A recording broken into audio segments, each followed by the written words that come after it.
Hello and welcome to SPMIS Academy. Today we will analyze important newspaper articles of 28th July 2022. Please note you can download the PDF version of today's newspaper analysis by clicking the link given in the comment section. You can also join our WhatsApp group through the link given in the description section for more study materials. This is the list of the topics that we will be covering from today's newspaper.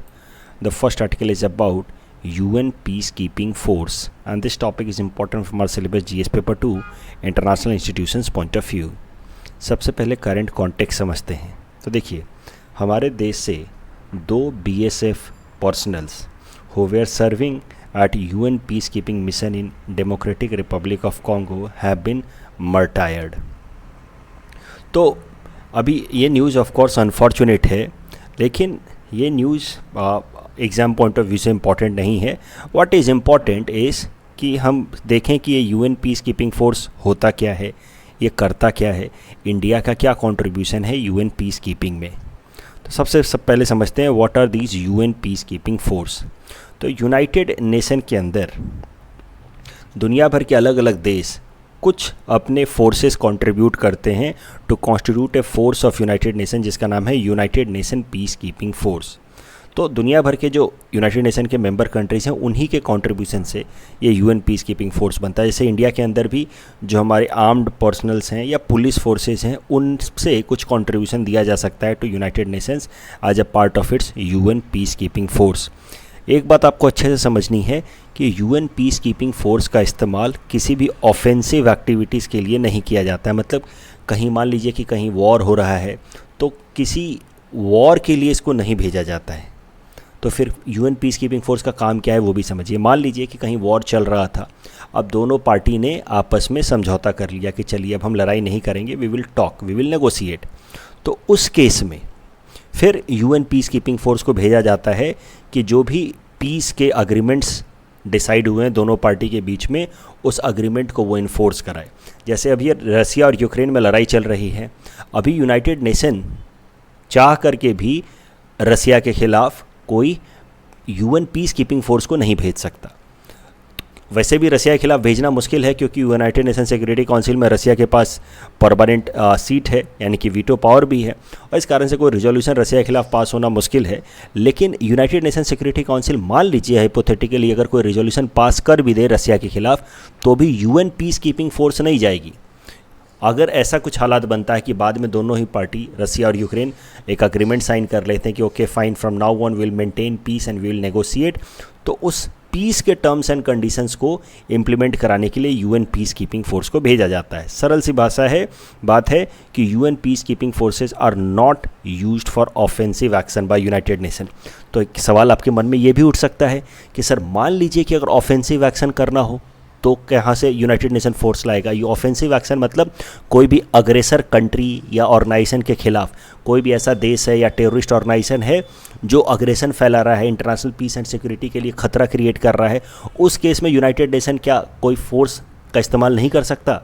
तो कर सकता है, लेकिन वो force UN peace keeping force नहीं होती है. United nation की ऑफेंसिव फोर्स अलग से बनाई जाती है और वो टेम्पोररी बेसिस पे बनाई जाती है, केस टू केस बेसिस पे बनाई जाती है. फॉर एग्जांपल इराक के खिलाफ 2003 में सद्दाम हुसैन के खिलाफ यूनाइटेड नेशन की ऑफेंसिव फोर्सेस भेजी गई थी और वो ऑफेंसिव फोर्सेस उसी टाइम बनाई गई थी और फिर बाद में उसको डिसबैंडन कर दिया गया.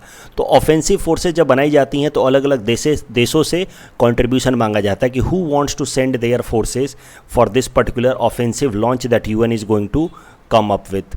तो इराक के खिलाफ जब ऑफेंसिव फोर्सेस लाए जा रहे थे, ऑफेंसिव मेजर्स लॉन्च किए जा रहे थे 2003 में, तो NATO ग्रुप में led by America had mostly contributed to that offensive force. तो मुद्दा यह है कि इराक के खिलाफ जो ऑफेंस हुआ था वो अकेले अमेरिका ने नहीं किया था, that was launched by UN on the ground की Iraq is threat to international peace and security.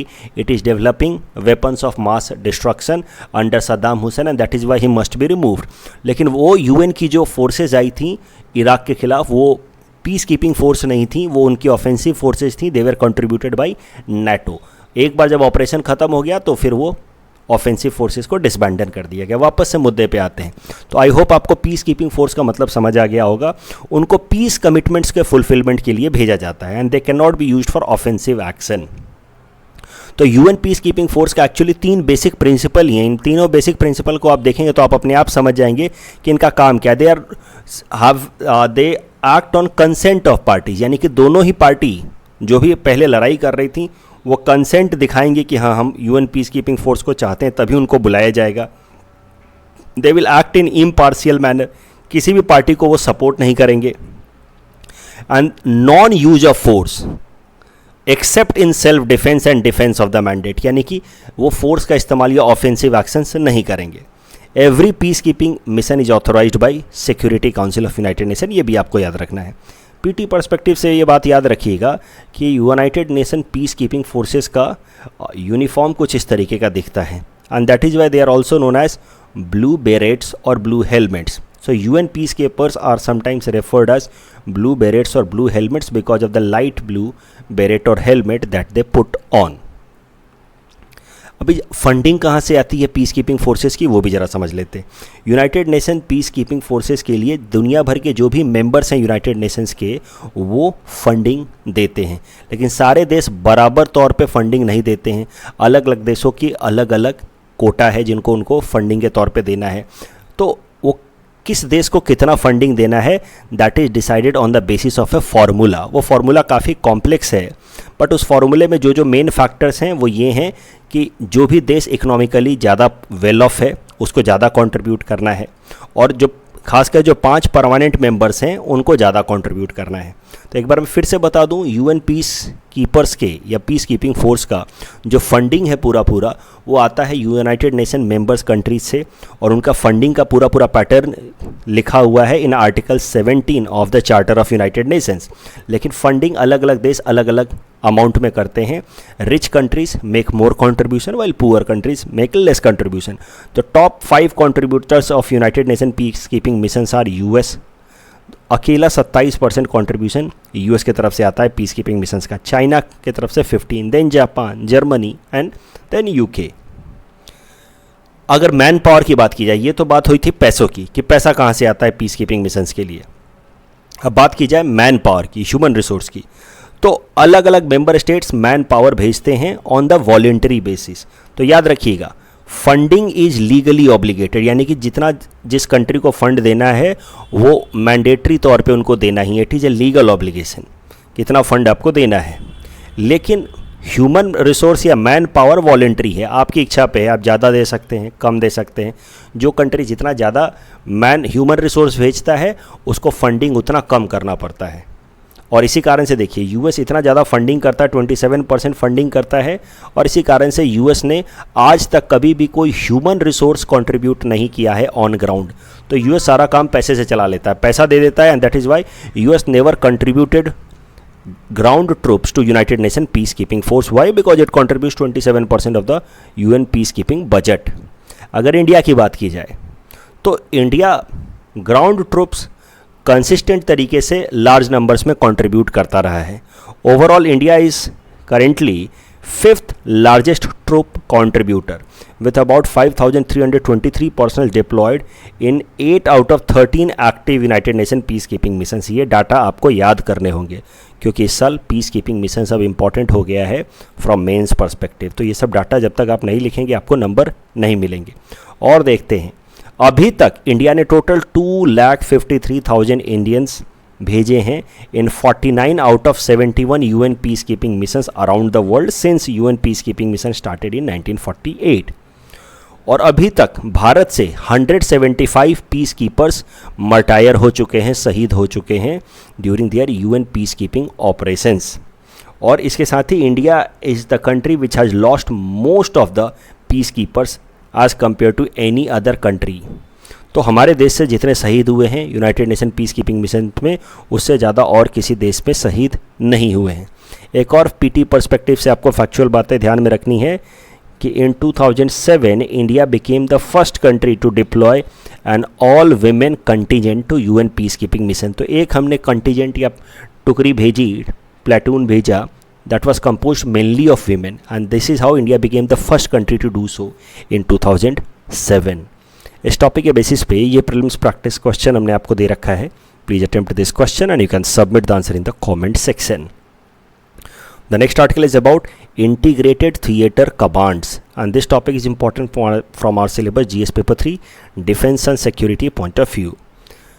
तो पहले कॉन्टेक्स्ट समझते हैं. देखिए 23rd कारगिल विजय दिवस के अवसर पे, दैट वाज ऑन 24 जुलाई, तो 23rd कारगिल विजय दिवस के अवसर पे हमारे डिफेंस मिनिस्टर राजनाथ सिंह जी ने एक अनाउंसमेंट की कि अब भारत अपने आर्म्ड फोर्सेस का इंटीग्रेटेड थिएटर कमांड लॉन्च करने जा रहा है.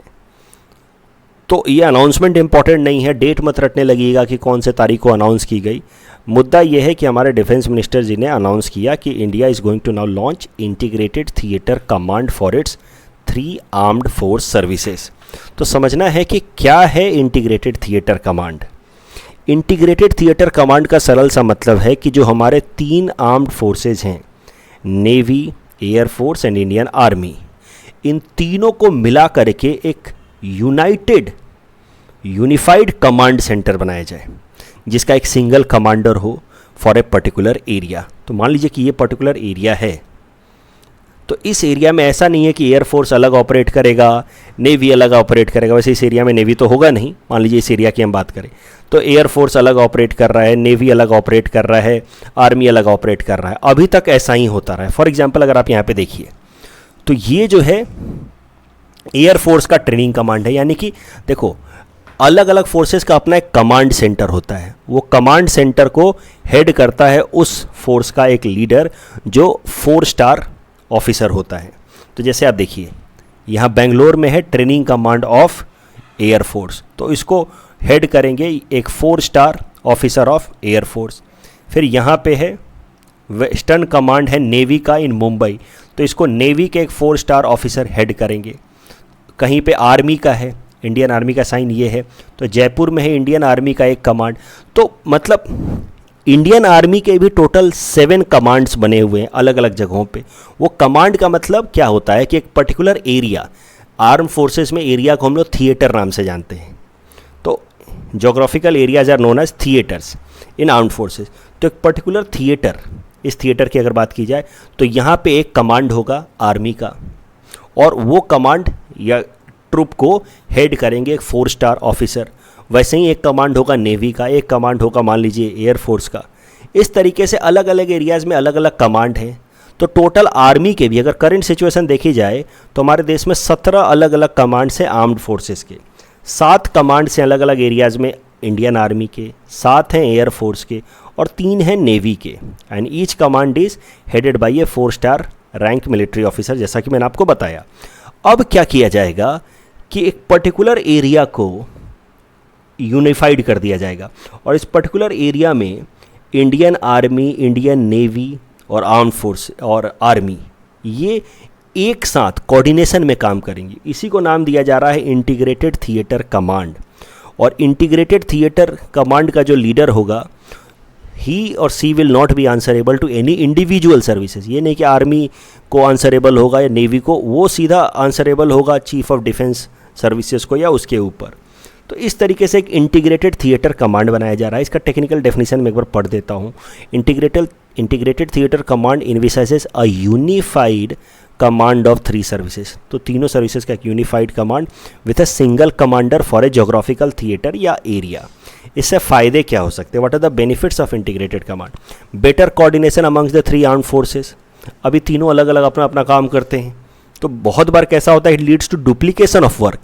इसी एरिया में एयरफोर्स भी सर्वेलेंस कर रहा है, मान लो आर्मी भी सर्वेलेंस कर रहा है ग्राउंड पे, तो it is nothing but duplication of work. अगर एयरफोर्स एयर से सर्वेलेंस कर ही रहा है तो आर्मी को ग्राउंड पे सर्वेलेंस करने की क्या जरूरत है, कहीं और वो सर्वेलेंस करे. तो अगर इंटीग्रेटेड कमांड होगा, कोऑर्डिनेशन बेहतर होगा, वर्क की एफिशिएंसी बढ़ेगी और एक ही काम को अलग अलग तरीके से नहीं किया जाएगा, तो it will avoid duplication of work. अभी आपको एक और बात समझनी चाहिए कि इंडिया में तो इंटीग्रेटेड कमांड अभी बनाया जा रहा है फॉर मेन लैंड इंडिया, लेकिन इंडिया के अंदर एक existing integrated theatre command already है और वो है अंडमान निकोबार के लिए. तो अंडमान निकोबार में we already have one joint command and this is India's first tri service theatre command which is based in Port Blair for Andaman Nicobar. इसको 2001 में बनाया गया था. क्यों इसको यहाँ पे इंटीग्रेटेड थिएटर कमांड बहुत पहले ही क्यों बना दिया गया था? क्योंकि ये काफ़ी स्ट्रैटेजिक लोकेशन है और इंडिया के स्ट्रैटेजिक इंटरेस्ट को प्रोटेक्ट रखने के लिए यहाँ पे integrated theatre command of 3 services of Indian arm forces were created way back in 2001 itself. इसकी स्ट्रैटेजिक सिग्निफिकेंस समझिए इस लोकेशन की। ये जो लोकेशन है it is on the mouth of strait of Malacca, और स्ट्रेट ऑफ मलक्का वो point है जहाँ से चाइना को एक्सेसिबिलिटी मिलती है इंडियन ओशन में। तो चाइना की एक्सेसिबिलिटी इंडियन ओशन में बहुत आसानी से ना हो, यही तो इंडिया का एक इम्पॉर्टेंट फॉरेन पॉलिसी है, गोल है with respect to Indian ocean. We want Indian ocean to be free from major super powers, specially from China. We want Indian Ocean to remain backyard of Indian Navy. So for these regions only we do not want China to have easy access to Indian Ocean. और China का access Indian ocean सबसे उसका जो root China इस्तेमाल करता है Indian ocean में access के लिए वो है स्ट्रेट ऑफ मलक्का का। तो इंडिया ने यहाँ पे इंटीग्रेटेड ट्राई सर्विस कमांड बना दी बहुत पहले ही, ताकि चाइना के एक्सेस पे थोड़ा सा रिस्ट्रिक्शन लगा सके। मान लीजिए चाइना की कोई नेवी आ रही हो, नेवल फ्लीट आ रही हो, तो उसको हम यहीं रोक देंगे बजाय उसको हमारे मेनलैंड के पास आने के टाइम। तो यहीं रोक देंगे तो हमारी सिक्योरिटी और स्ट्रेंथन होगी। सो इस कारण से हमने ये ट्राई सर्विस कमांड बहुत पहले ही बना दिया था in Andaman and Nicobar. Sometimes this tri services command of Andaman and Nicobar is also known as iron curtain of India against China's access to Indian Ocean. Iron curtain of India against China's access to Indian Ocean. और जब India ने ये try service command बनाया था 2001 में, तो फिर China की दिक्कतें बढ़ गई थी, क्योंकि चाइना का आपको मैंने पहले भी बताया उसकी ज़्यादातर पॉपुलेशन यहाँ ईस्टर्न रीजन में सेटल्ड है। और चाइना की एक और बात समझिए, जिस तरीके से इंडिया एनर्जी डेफिशिएंट कंट्री है, यानी कि ज़्यादातर हमारी एनर्जी रिक्वायरमेंट हम लोग इंपोर्ट करके मीट करते हैं, ठीक वैसे ही चाइना भी एनर्जी डेफिशिएंट कंट्री है। तो China also heavily depends on import to meet its energy requirement. तो ऑयल इम्पोर्ट जो चाइना करता है फ्रॉम द गल्फ कंट्रीज़, वो मेनली इसी स्ट्रेट ऑफ मलक्का से करता है। तो जब इंडिया ने यहाँ पे ट्राई सर्विस कमांड बना लिया, जिसको आयरन कर्टन कहा जाने लगा, तो चाइनीज़ प्रेसिडेंट हू जिनताओ ने इसको ओपनली एक्नॉलेज किया कि ये चाइना के लिए एक टेंशन वाली बात है। And he called it Malaccan dilemma, कि एक हमारे लिए डायलेमा क्रिएट हो गया जब से इंडिया ने यहाँ पे ट्राई सर्विस कमांड बनाया है। This iron curtain is Malaccan dilemma for China. This was considered by their president Hu Jintao in 2003। और तब से ही जब ह्यू जिनताओ ने कहा था कि इट्स अ मलक्कन डायलेमा, तब से ही China is looking for alternative as far as access to Indian Ocean is concern. China knew कि now they can not completely remain dependent on this Strait of Malacca for access to Indian Ocean. और उसी context में they started Belt and Road Initiative in 2009। तो Belt and Road Initiative it was further strengthened up in 2013। Belt and Road Initiative में कैसा है, China is building series of projects, roadways, railways and ports in order to develop its connectivity, eastern China connectivity with Europe.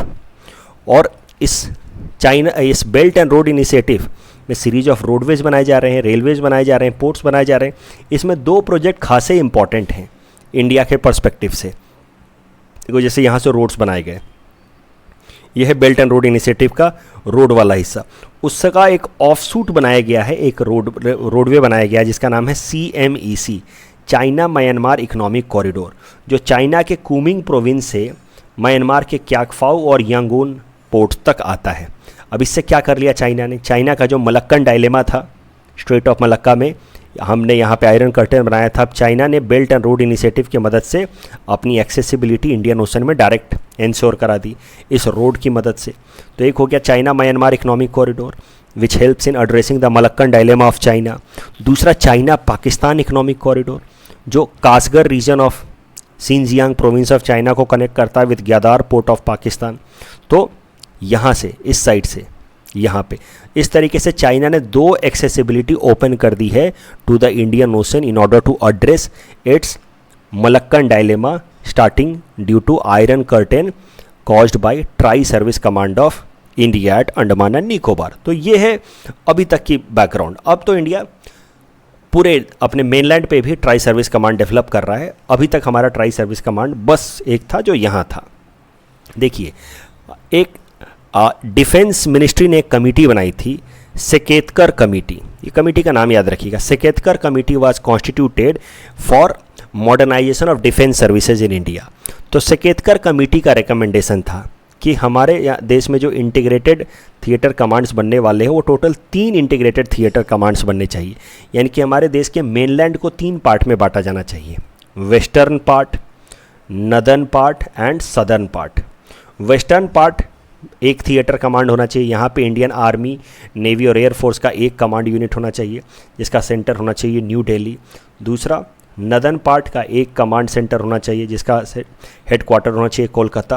और southern command overall इसमें कैसा है, Indian navy भी होगी, army भी होगी, एयरफोर्स भी होगा, और इसको 2 सब पार्ट में बांटा जा सकता है, साउथ वेस्ट थिएटर कमांड जिसका हेडक्वार्टर होगा Mumbai, south east theatre command जिसका हेडक्वार्टर होगा वाइजाग। तो ये रेकमेंड किया था सेकेतकर कमेटी ने कि how integrated theatre command could be played on the main land India. अब देखते हैं एग्जैक्टली ये कैसे रोल आउट होता है इन फ्यूचर। इस टॉपिक के बेसिस पे ये प्रीलिम्स प्रैक्टिस क्वेश्चन हमने आपको दे रखा है। Please attempt this question and you can submit the answer in the comment section.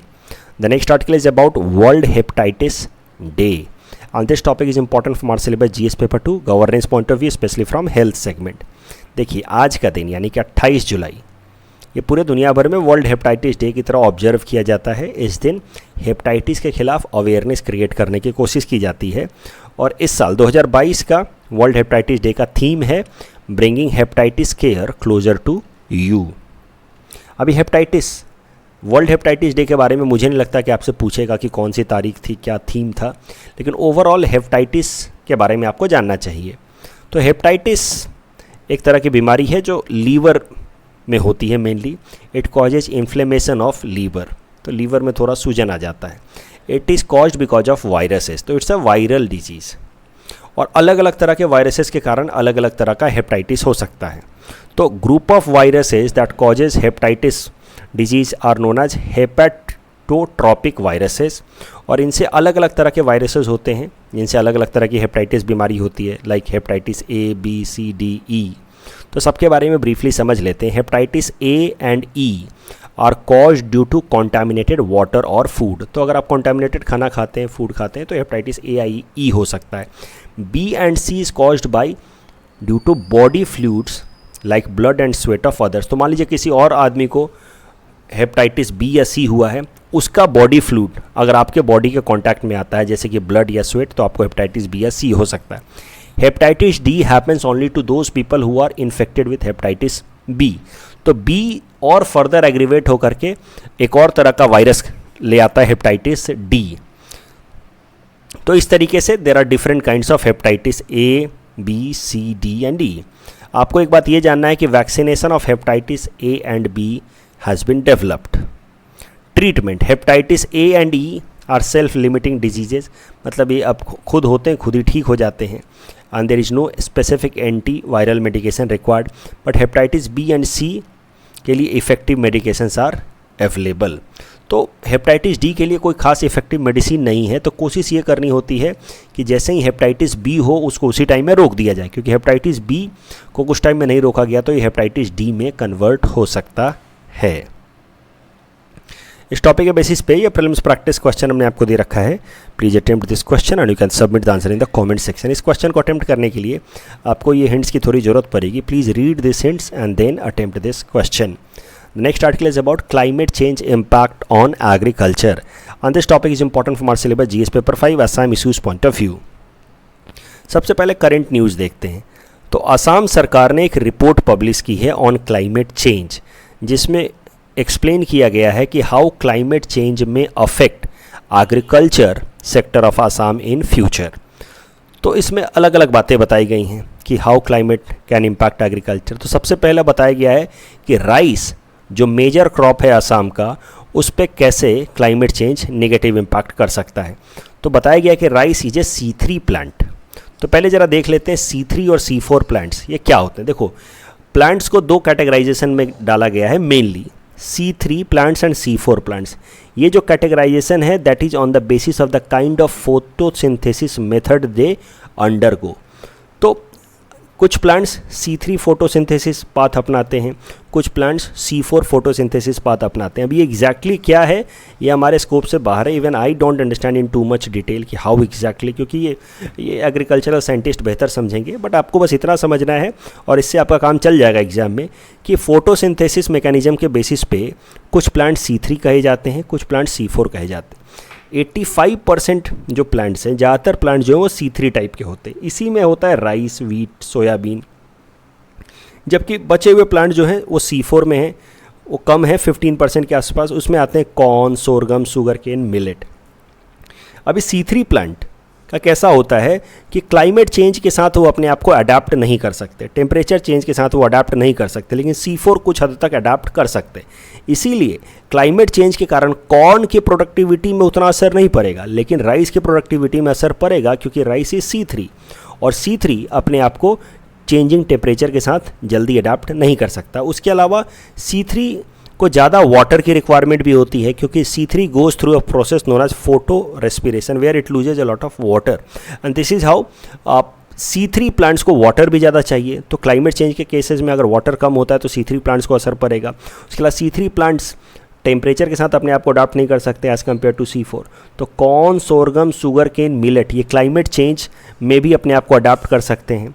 And this is how climate smart agriculture की जब बात की जाती है तो इन सारे क्रॉप्स को उगाने की बात की जाती है, क्योंकि चेंजिंग टेम्परेचर में भी अपने आप को अडाप्ट कर सकते हैं बिकॉज दे आर C4। लेकिन C3 जैसे कि राइस ये अपने आप को क्लाइमेट चेंज में अडाप्ट नहीं कर सकता। And that is why this article says कि राइस जो एक हमारा इंपॉर्टेंट क्रॉप है असम का, उसके प्रोडक्टिविटी पे निगेटिव असर पड़ेगा with climate change because it is a C3 plant. दूसरा, वाटर की भी कमी होने वाली है। ग्राउंड वाटर धीरे धीरे शॉर्टेज होने वाला है ग्राउंड वाटर का इन असम इन कमिंग डेज। क्यों ऐसा होगा? तो बताया गया इस आर्टिकल में कि क्लाइमेट चेंज के कारण रेनफॉल पैटर्न में बदलाव आया है। अब रेनफॉल पैटर्न कैसा हो गया है कि number of rainy days have decreased, लेकिन जब बारिश होती है तो बहुत तेज बारिश होती है, लेकिन number of days have decreased. पहले कैसा होता था कि धीरे धीरे बारिश होती थी और ज़्यादा दिनों तक बारिश होती थी, लेकिन अब कैसा होता है बारिश होती है तो बहुत भयंकर बारिश होती है और नहीं होती है तो ड्राई स्पेल्स आर लॉन्ग। तो जब number of rainy days have decreased but जब होती है बारिश तो हेवी रेन होता है। तो हेवी रेन होने के कारण होता क्या है कि रन ऑफ बढ़ गया है। देखो, बारिश जब होती है तो दो ही चीज़ें होता है, वो बारिश का पानी, कुछ पानी ऐसे रन ऑफ होकर के जा करके रिवर्स से मिल करके जा करके ओशन में मिल जाता है, और कुछ पानी ऐसे परकोलेट होकर के जा करके ग्राउंड वाटर से मिल जाता है और ग्राउंड वाटर को रिचार्ज करता है। अगर हेवी रेनफॉल होता है तो रन ऑफ वाटर ज़्यादा होता है, परकुलेशन कम होता है। ये काफ़ी नेचुरल है, इंट्यूटिव है। जोर से बारिश होगी, आधे घंटे में खूब बारिश हो गई तो आप देखते हैं पानी लग जाता है और वो पानी जा कर के नालों से मिल करके जाके नदियों में मिल जाता है। लेकिन अगर धीरे धीरे बारिश होती रहे लंबे समय तक तो कैसा होगा कि पानी आराम आराम से परकोलेट होकर के जाके ग्राउंड वाटर में मिलता रहेगा। सो अब क्या हो रहा है, क्लाइमेट चेंज के कारण जोर से बारिश होती है, number of rainy days have decreased, लेकिन जब बारिश होती है जोर से होती है, that is why run off has increased, percolation has come down and that is why ground water धीरे धीरे डिप्लीट हो रहा है and that may lead to decline of ground water in future and that may have negative impact on agriculture in future. Soil health को negative issues पहुंचने वाले हैं आने वाले टाइम में, क्योंकि ग्राउंड वाटर कम होता जा रहा है। उसके अलावा ग्राउंड वाटर का एक्सप्लॉयटेशन हम लगातार किए जा रहे हैं, तो लगातार ग्राउंड वाटर को एक्सट्रैक्ट करने से थ्रू ट्यूब वेल्स होता क्या है कि ग्राउंड के अंदर, वाटर के अंदर जो सॉल्ट कंटेंट होता है वो सॉइल के ऊपर आ जाता है। लगातार वाटर एक्सट्रैक्ट करने से अंदर का सॉल्ट कंटेंट ऊपर जब आ जाएगा तो सॉइल की सैलिनिटी बढ़ जाती है और सॉइल की उससे कारण फर्टिलिटी खराब हो जाती है। तो soil in some cases is turning to be अल्कनाइन, सम केसेस एसिडिक, टॉक्सिसिटी बढ़ रही है। ये सब प्रॉब्लम हो रही है बिकॉज ऑफ एक्सप्लॉइटिंग और excessive use of ground water through extractive method. Overall ground water deplete हो रहा है, ये तो हम ही देख ही रहे हैं कि ग्राउंड वाटर डिप्लीट हो रहा है। तो अब सजेशन देते हुए इस रिपोर्ट में ये कहा गया है कि हम लोगों को ये रन ऑफ वाले वाटर का इस्तेमाल करना सीखना होगा, रिवर वाटर का इस्तेमाल करना सीखना होगा and for that we need to use solar electrical pump जो सरफेस वाटर को इस्तेमाल कर पाए, और उसके अलावा ड्रिप या स्प्रिंकलर इरिगेशन करना होगा जिससे हम वाटर यूज की एफिशिएंसी को बढ़ा पाएँ। एक आखिरी बात इस रिपोर्ट में ये कही गई है कि क्लाइमेट चेंज के कारण ऐसा भी हो सकता है कि जो पेस्ट्स हैं या इंसेक्ट्स हैं वो अपना नेचर बदल लें। अभी जो नॉर्मल इंसेक्ट्स हैं वो भी पेस्ट बन सकते हैं, यानी कि प्लांट्स के लिए खतरनाक बन सकते हैं इन फ्यूचर। जो अभी प्लांट्स के लिए खतरा नहीं है। ऐसा भी हो सकता है कि जो अभी पेस्ट्स हैं वो पूरी तरह से ख़त्म हो जाए। तो मतलब इंसेक्ट्स और पेस्ट्स के नेचर में बदलाव आने वाला है बिकॉज ऑफ क्लाइमेट चेंज, और इस कारण से हमें नए नए तरह के प्लांट्स डेवलप करने होंगे, new resistant varieties of plants and paste controlling methods, अगर हमें आने वाले टाइम में क्लाइमेट चेंज के साथ भी अपनी एग्रीकल्चर की प्रोडक्टिविटी को बनाए रखनी है। तो इस रिपोर्ट में कंक्लूजन में ऐसा कुछ दिया गया है, तो आपको भी ऐसा ही कुछ लिखना है अगर सवाल आ जाता है एग्जाम में, तो कि adapting agriculture as per changing climate will help in tapping the potential of agriculture sector and address poverty issues। इस टॉपिक के बेसिस पे मेंस प्रैक्टिस क्वेश्चन हमने आपको दे रखा है। I am expecting this type of question in APSC mains, upcoming mains. तो इस तरह का सवाल आएगा, इसमें आप सीधा सीधा ये बता सकते हैं कि असम सरकार की इस रिपोर्ट में ऐसी ऐसी बातें लिखी गई हैं और इसके बेसिस पे आप इसको आंसर कर सकते हैं। The next article is about Assam Youth Olympics that has concluded. This topic is important from our syllabus GS paper 5 Assam issues point of view। तो मैंने आपको बताया था कुछ दिनों पहले कि Assam youth Olympics have started, now it has been concluded. थोड़े से आउटकम्स ऑफ द इवेंट देखते हैं। Guwahati has been on the first as far as medal tally is concerned, followed by Shiv Sagar and Dibrugarh। Best athlete male is Biwan Jyoti Laskar of Morigaon, and best athlete female is Upasa Talukdar of Kamrup। देखिए एक और बात है, ये जो Assam youth Olympics हुए हैं इसका थीम सॉन्ग क्या है वो आपको यूट्यूब पे मिल जाएगा, लेकिन उसको किसने लिखा है, क्या है उसकी बैकग्राउंड, थोड़ी सी मैं उस पर और रिसर्च कर रहा हूँ। I am yet not able to find credible data. तो अगर आप में से किसी को पता है कि थीम सॉन्ग किसने लिखा है, आप में से हो सकता है किसी ने पार्टिसिपेट भी किया हो, और थीम सॉन्ग है क्या या फिर लोगो कैसा है, ये सब चीज़ें अगर आपको पता है तो you can share with me so that मैं बाकी सारे जो हमारे स्टूडेंट्स हैं उनको बता सकूँ। I am trying to find it but I am not getting it from any credible source. और जैसे ही मिलेगा मैं आपको बताऊँगा। कल जो हमने आपको प्रैक्टिस क्वेश्चन दिया था उसका आंसर देख लेते हैं। तो इस सवाल का क्वेश्चन नंबर 1 का करेक्ट आंसर होगा ऑप्शन सी। और जैसा कि मैंने आपको बताया था कि गंगोत्री 1988 में बनाया गया था और गंगोत्री बाद में सबमर्ज कर गया। So both statements are wrong, correct answer will be option D. और Mrs Hume's pheasant is not state bird of Nagaland. So first statement is wrong and it is not endemic to India only, it is found in China, Myanmar also. So the correct answer again will be D. And world economic outlook report is published by IMF। That's all from our side for today. Thanks for watching.